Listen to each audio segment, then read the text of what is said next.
কাঁঠালের আলুটা ভেজে কাঁঠাল সিদ্ধ করে নিয়েছি। শুকনো লঙ্কা আর তেজপাতা দিলাম, পাঁচফোড়ন।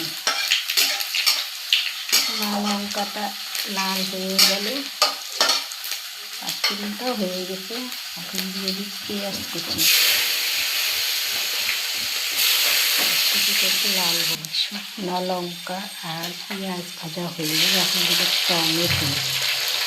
টমেটোটা একটু ভাজা হবে। দিচ্ছি মশলা, জিরার গুঁড়া, ধনিয়ার গুঁড়া, লঙ্কার গুঁড়া আর হলুদ, দুটা কাঁচা লঙ্কা।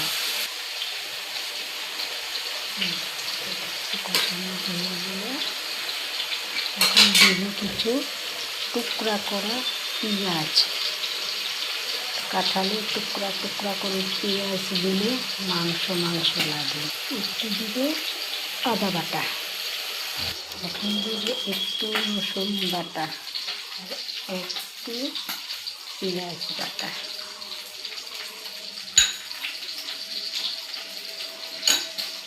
পরিমাণ মতো নুন। এখন কাঁঠালটা ছেড়ে দেব, সাথে আলুটাও দিয়ে দিলাম।